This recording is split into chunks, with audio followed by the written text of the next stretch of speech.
असंभव लग रहा है 400 पार। यही स्मृति ईरानी 400 रुपये जब सिलेंडर था कह रही थी महंगा है। आज वही सिलेंडर 1000 पार हो गया। अब वो सिलेंडर सस्ता दिखाई दे रहा है। तो पहले 100 रुपये देने में काम हो जाता था, आज 5000 10,000 रुपया दीजिए, लाखों रुपया दीजिए। इतने ज्यादा भ्रष्टाचार बढ़ गया कि कोई ठिकाना नहीं। ये सिर्फ गाना बजाना करते हैं। 15 लाख सबको दे रहे थे। आपका आया आज तक एक भी नहीं मिला। ये तो 1 लाख कहे हैं। ये तो कहे खटाखट देखिए। ध्यान तो अडानी अंबानी जियो का प्रचार किसने किया? आज तक किसी प्रधानमंत्री ने प्रचार किया था किसी का? 70,000 करोड़ अडानी और उनका माफ हुआ। किसी किसान का 5 रुपया भी नहीं माफ हुआ है। यही तो है सरकार। यहाँ आजमगढ़ में 95% आदमी निरहू को ठीक से देखा भी नहीं होगा। धर्मेंद्र का फोटो कहाँ घर घर टंगा। जी बहुत काम किए हैं। ये भाजपा सरकार पुनः तीसरी बार आएगी। चंद बहुमत से मोदी जी फिर सरकार बनाएंगे और विरोधियों का पता नहीं चलेगा। गरीबों को आवास मिला, गरीबों को भोजन मिल रहा है, गरीबों को शौचालय बन रहा है। धारा 370 समाप्त हो गई।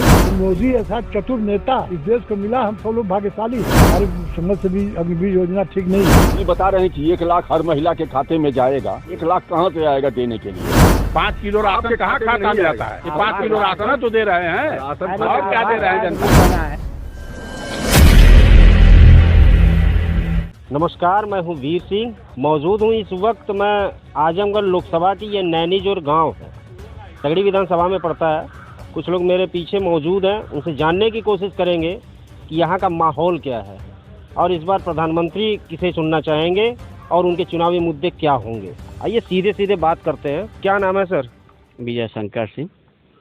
तो अब की बार 400 पार, क्या है आपकी राय? ऐसा तो असंभव लग रहा है 400 पार, क्योंकि मुद्दे जो हैं विपक्ष का बहुत ज़्यादा चल रहा है। अच्छा।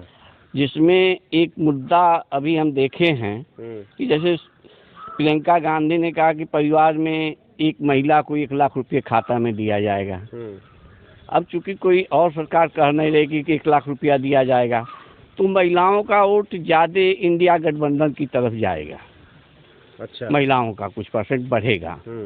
और जो पिछले 2014 और 19 की लड़ाई थी, इस बार उस लड़ाई में अंतर दिखाई दे रहा है। जो मेन मुद्दा है बेरोजगारी, महंगाई, क्योंकि यही स्मृति ईरानी कही थी कि 400 रुपये जब सिलेंडर था तो कह रही थी महंगा है। आज वही सिलेंडर 1000 पार हो गया। अब वो सिलेंडर सस्ता दिखाई दे रहा है। अब दूसरे मुद्दा बताए जा रहे हैं, इस पे पार्टी ख्याल नहीं कर रही है कि हाँ ये भी होना चाहिए। बेरोजगारी पे बहुत से वादे किए थे कि ये हम देंगे, ये देंगे, उस बेरोजगारी को आज तक दूर नहीं कर पाए। भ्रष्टाचार में जिला स्तर के अधिकारी जो हैं, जो पहले 100 रुपये देने में काम हो जाता था, आज 5000 10,000 रुपया दीजिए, लाखों रुपया दीजिए। उसके बाद भी धक धक रखता था कि सही निर्णय होगा कि गलत निर्णय होगा। इतने ज़्यादा भ्रष्टाचार बढ़ गया कि कोई ठिकाना नहीं। ये सही है तो योगी जी हैं, मोदी जी हैं, पर नीचे के जो हैं, चाहे जो भी हो, भ्रष्टाचार में एकदम विलुप्त है। अधिकारी से कहने पर कहते क्या हम करें, पैसा हमको देना है। प्रधान से कहें शिकायत करें, प्रधान कहता हम क्या करें, पैसा देना है। तो भ्रष्टाचार तो बढ़ गया। लगता है कि आप किसी अधिकारी से पीड़ित है। निश्चित है, हम देखते हैं, हम जाते हैं, देखते हैं कि अधिकारी पैसा लेकर कोई भी निर्णय दे देता है। शिकायत करने पर एक शब्द लिख दिया जाता है, चल रहा है, पर निर्णय सही नहीं लिया जा रहा है। अच्छा। मतलब भ्रष्टाचार है। भ्रष्टाचार तो बढ़ गया है नहीं बढ़ गया है। तो इस बार किसे फिर चुनेंगे ताकि वो भ्रष्टाचार खत्म कर सके? अब ये तो समय बताएगा।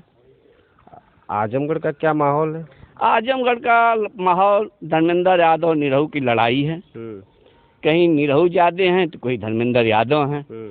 चूँकि हमारे बेल्ट में निरहू ने बहुत अच्छा काम किया है। क्या किया है? जैसे रौना पार से लेकर बिलरियागंज तक सपा के सरकार थी, माननीय मुलायम जी मुख्यमंत्री थे, यहाँ से सांसद भी थे, उनका भी ध्यान नहीं गया कि इस रोड पर चलना है। अखिलेश यादव जी भी आए थे, वो भी इस रोड से गुजरे, पर उनके समय में भी वही लेपन का कार्य किया गया। अच्छा। ये कार्य नहीं किया गया जो निरहू जी ने कर दिया, जो रोड बना दिए, वो 20 साल बाद टूटने वाला नहीं है। विकास तो कर रहे हैं, इसलिए उनको भाई इसलिए वो ठीक है। और है धर्मेंद्र यादव अपना आएंगे फिर बीच में चले गए, पर राजनीति ये कहता है कि जो राजनीति करे उसी को देना चाहिए, जो उस योग्य उसको देना चाहिए। पर अब राजनीति रह नहीं गया है, अब द्वेष भावना की राजनीति रह गया है। द्वेष भावना पर लोग बात कर रहे हैं। ये नहीं कि हाँ हमारा विपक्ष हो तो विपक्ष की बात सुनी जाए, यहाँ तो बस समाप्त कर दिया है, विपक्ष रहे नहीं। ये कमियां चल रही हैं वर्तमान में, जो पहले नहीं था। पहले ही समय। हमारा नाम रमेश सिंह है, नैनीजोर के रहने वाले हैं। आप लोग आए यहाँ हमारे गांव में, आप लोगों का वेलकम, बहुत स्वागत है। आपको भी धन्यवाद, कीमती समय दिया आपने। सवाल लेकर आए हैं आप लोगों के सामने। पूछिए सर। आपके आजमगढ़ में चुनाव हो रहा है, हार सीट कही जाती है। इस बार दिनेश लाल सांसद रहे, उपचुनाव में उन्होंने चुनाव जीता। कुछ काम उम किया है? यहाँ क्या माहौल बन रहा है, कौन जीत सकता है इस बार? यहाँ माहौल ये है कि बसपा और सपा की लड़ाई है, भाजपा की कोई लड़ाई ही नहीं है। तीसरे नंबर पर जा रही है भाजपा। अरे इतने कॉन्फिडेंस से कैसे हम इतने काम सही कह रहे हैं। यहाँ सिर्फ बसपा और सपा की लड़ाई और ये निरहू का जो मामला है ये तीसरे पर जा रहे हैं, क्योंकि जनता इनसे बहुत नाराज है। ये सिर्फ गाना बजाना करते हैं और यहाँ विशेष विशेष लोगों के यहाँ जाते हैं और वही विशेष विशेष लोग इनको वोट देंगे। कहीं और आम पब्लिक से इनका दूर दूर तक कहीं संबंध नहीं है। और ये कहे हैं अभी कि 1 लाख रुपया, 1 लाख की बात की है ना, कि 1 लाख कहे हैं कि महिलाओं के खाते में आएगा। मोदी जी ने 14 में 15 लाख सबको दे रहे थे। आपका आया? आपका आया? ये 15 लाख हर खाते में कहे कि पूरे देश को हम काला धन ले आएंगे, नहीं कहे काला धन ले आएंगे और जो है सबको देंगे 15-15 लाख। आज तक एक भी नहीं मिला। ये तो 1 लाख कहे हैं, ये तो कहे खटाखट देंगे और देंगे। यही मेन मुद्दा है। यही जब वो 15 लाख का जुमला बोले हैं और ये 1 लाख सही बोले हैं, तो ये बदलाव की एक बात कर रहे हैं आप? हाँ बदलाव है, ये बदलाव होगा। जनता ये बताइए, आप कह रहे हैं कि दिनेश लाल ने कोई काम नहीं किया। अभी ये बता रहे थे कि कितने साल से बता रहे थे रोड खराब थी, उसका कोई सीमा ही नहीं है रोड। हाँ मतलब बता रहे हैं वो रोड निरहू ने बनवा दी है। निरहू नहीं बनाया, उसके पहले पास हुआ था। निरहू कहाँ बनवा दिए, उसके पहले पास हो गया था। ये रोड जो पहले पास हुआ है निरहू के जमाने में जो है बना है। पैसा पहले पास हुआ। नौकरी करते थे यहाँ रहते। अच्छा मोदी जी ने जो काम धाम किया कुछ, उससे क्या देखते हैं? 10 साल रहे हैं प्रधानमंत्री। 10 साल प्रधानमंत्री रहे हैं, क्या किए आप बताइए। आप अरे बोलते तो हैं सड़कें बनवा दी, आयुष्मान कार्ड योजना, 5 किलो राशन दे रहे हैं, सब बताते हैं विपक्ष की जो है इतनी योजनाएं चलाई, गरीबों को लाभ मिल रहा है। ये 5 किलो राशन सिर्फ वोट के लिए दे रहे हैं और कोई इनका और नहीं है। ये गरीबों पर तो इनको जाना नहीं है। इनका ध्यान तो अडानी, अंबानी और सबके ऊपर है। जियो का प्रचार किसने किया? आज तक किसी प्रधानमंत्री ने प्रचार किया था? किसी का नहीं किया था। लेकिन जियो का प्रचार किए और तभी सारे जो है टूट गए। तो कहाँ मतलब ये कर रहे हैं। ये तो सिर्फ जो धनाढ्य लोग हैं। भाजपा धनी पार्टी धनी लोगों के ही हित में काम करती है, गरीबों के लिए नहीं। गरीबों के लिए कतई कोई काम नहीं हुआ है।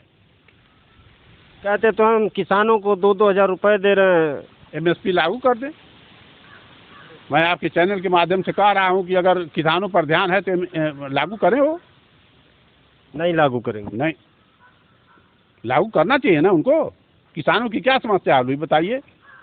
एक समोसा बनाने वाला अपने समोसा का दाम तय कर लेता है और दिन रात मेहनत करके गेहूं हम बोते हैं, हम उसका दाम नहीं, सरकार तय करती है। ऐसा कैसे है आप बताइए। 10 साल से यही हुआ है।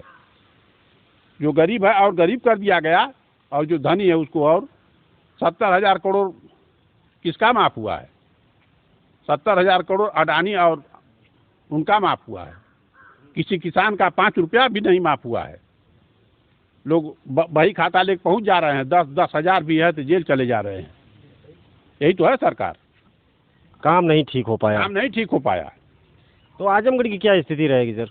आजमगढ़ की स्थिति आप पहले मैं बताया कि बसपा और सपा की लड़ाई है, भाजपा तीसरे नंबर पर। क्या है आपकी क्या राय है सर? आजमगढ़ का माहौल क्या है? माहौल आजमगढ़ का ठीक है।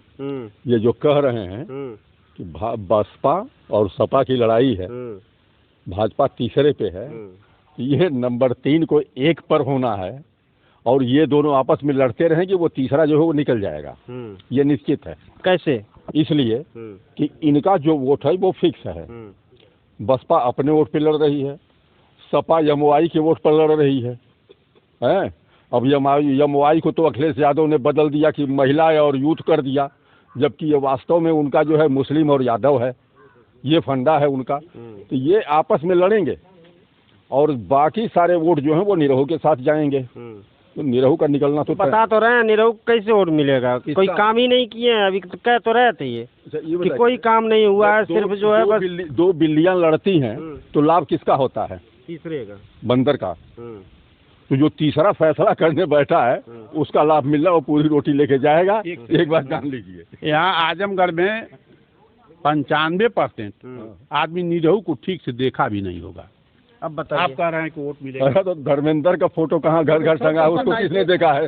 धर्मेंद्र से ज्यादा निरहू को देखे हैं लोग। हम धर्मेंद्र की बात नहीं कर रहे हैं, हम तो लड़ाई की बात कर रहे हैं। लड़ाई सपा और बसपा में है, को तो किसी ने वो भी नहीं आए हैं। लेकिन अब बात तो यही हो गई कि न धर्मेंद्र दिखे न दिनेश लाल दिखे। नहीं, जनता को फैसला लेना है। दिनेश का कार्यालय यहाँ है, दिनेश के हम वहाँ मिलते हैं। वो क्या कह रहे हैं? बताइए। धर्मेंद्र यादव के साथ जो है यादव वर्ग के लोग देंगे, कुछ पटेल और ब्राह्मण, क्षत्रिय, भूमिहार, ठाकुर, मल्ला, केवट, सब सारा वोट उनको मिलेगा। बनिया वनिया सबका मिलने वाला है, इसको और निरहू को मिलेगा। अच्छा हाँ। अच्छा, मोदी जी कुछ काम दाम ठीक ठाक किए हैं? मोदी जी बहुत काम किए हैं, सबको पेंशन भी दे रहे हैं, विधवा। आपको कुछ मिला? बुढ़वा पेंशन दे रहे हैं। आप ले रहे हैं कि नहीं पेंशन? हमको भी मिलता है, हमारे पत्नी जी हैं उनको भी मिल रहा है। अब बताइए, तो अब की बार कौन प्रधानमंत्री बनेगा? आपकी प्रधानमंत्री कौन बनेगा? अब मोदी जी बनेंगे, और कौन बनेगा? क्या है आपकी राय सर? देखिए, भाजपा सरकार पुनः तीसरी बार आएगी और प्रचंड बहुमत से मोदी जी फिर सरकार बनाएंगे। मतलब अब की बार 400 पार? हाँ, 400 पार। अच्छा, हाँ, 400 पार। और विरोधियों का अता पता नहीं चलेगा, केवल चिल्ला रहे हैं। जनता समझ रही है कि किसने विकास किया है, किसने काम किया है। गरीबों को आवास मिला, गरीबों को भोजन मिल रहा है, गरीबों को शौचालय बन रहा है। धारा 370 समाप्त हो गई। रामलला मंदिर जो 500 वर्षों से ऊपर कितने लाखों लोग मारे गए, वो मंदिर बिना विवाद के मामला सुलझ गया। तो मोदी ऐसा चतुर नेता इस देश को मिला, हम सब लोग भाग्यशाली हैं। कोई विपक्ष कई आरोप लगाता है। आपने जो मुद्दे गिनाए कि उन्होंने, सुनिए एक मिनट, मेरा सवाल सुन लीजिए। जैसे विपक्ष ने कई बार आरोप लगाए, उन्होंने कहा था 2 करोड़ नौकरियां देने की बात, इसको लेकर के विपक्ष बार बार घेरता है। तो 2 करोड़ नौकरियां देने की बात हुई थी, बात आ गई आत्मनिर्भर बनो पे। इस पर क्या आपकी राय है? देखिए, आत्मनिर्भर बनने का प्रयास लोग किए हैं, शासन द्वारा प्रयास किया गया है। और जो लोग छोटे छोटे रोजगार किए हैं, आज सही है कि चाट पकौड़ा वाला जितना अच्छी आमदनी बिना पूंजी के कमा रहा है, उतना अन्य लोग नहीं कमा पा रहे हैं। बात तो सही है, कुछ नौकरियां भी तो मिलनी चाहिए। सब कुछ नौकरियां मिल रही हैं, जो लड़के पढ़े लिखे हैं नौकरियां मिली भी हैं, और पढ़े लिखे जो लड़के हैं वो बिना घूस के नौकरी पाए हैं। इसके पहले लिस्ट नहीं बनती थी, इस समय बिना लिस्ट के नौकरी जो मेरिट लड़का नौकरी पा रहा है। इधर देख रहा हूँ, इधर थोड़ी सी छात्र बड़ा परेशान रहे अग्निवीर योजना को लेकर। आपकी नज़र में अग्निवीर योजना कैसी है, ठीक है? नहीं, हमारे समझ से भी अग्निवीर योजना ठीक नहीं है। जो अस्थायी नौकरियां पहले थी वो होनी चाहिए। ये सरकार का फैसला सही नहीं लगता। ये सरकार का फैसला अग्निवीर योजना जो है ये एक जनता माइंड मेकअप कर चुकी है कि ये योजना ठीक नहीं है। इस पर अगर गंभीरता से विचार किया जाए, ये 4 साल की योजना है। 4 साल आपको नौकरी करना है। उसके बाद आपको वहाँ से सेलेक्ट किया जाएगा, उसमें कौन बेहतर है। जो बेहतर होगा उसे रखा जाएगा, जो नहीं होगा उसे वापस भेजा जाएगा। उसे 25 लाख रुपया देगी सरकार। कितना देगी? 25 लाख रुपया उसको सरकार देगी। वो अगर नहीं इसमें उसके जगह पे कुछ और जाएंगे, वो भी 25 लाख पाएंगे बाद वाले। तो ये धीरे धीरे ये 25 लाख पाके क्या करेंगे? 25 लाख पाके चाय तो पिएंगे नहीं, दारू पिएंगे नहीं। 4 साल में ये इतने सध जाएंगे, इतने ट्रेंड हो जाएंगे, इतने पंक्चुअल हो जाएंगे 4 साल की ट्रेनिंग में कि ये 25 लाख पाने के बाद घर आकर के अपने लिए स्वरोजगार स्वयं शुरू करेंगे। और नौकर नहीं, तब ये मालिक बनेंगे और अपना उद्योग लगाएंगे, अपना बिजनेस करेंगे, अपना व्यापार करेंगे। और जो हटेंगे उनके बदले फिर तो बाकी जाएंगे 4 साल के, फिर 4 साल के लिए वो भी 25-25 लाख लेके आएंगे। तो इस तरह देखा जाए अगर मतलब गंभीरता से, एक मतलब सैद्धांतिक तरीके से, तो सरकार युवाओं को सक्षम बना रही है कि वो अपने जीवन को जिस रास्ते पे चाहे उस रास्ते पे ले जा सकते हैं। सरकार अग्निवीर योजना में मारे गए शहीदों को शहीद का दर्जा तक नहीं देती। ये सही है। एक किसान का बेटा सरहद पे शहीद होता है और शहीद का दर्जा तक नहीं मिलता है। क्या ये अफसोसजनक नहीं लगता? नहीं, अग्निवीर योजना में जो शहीद का दर्जा देने की बात है, देखिए हर योजना में कुछ अच्छाइयाँ होती हैं तो कुछ कमियाँ भी होती हैं। जी। कोई भी योजना 100% परफेक्ट नहीं हो सकती।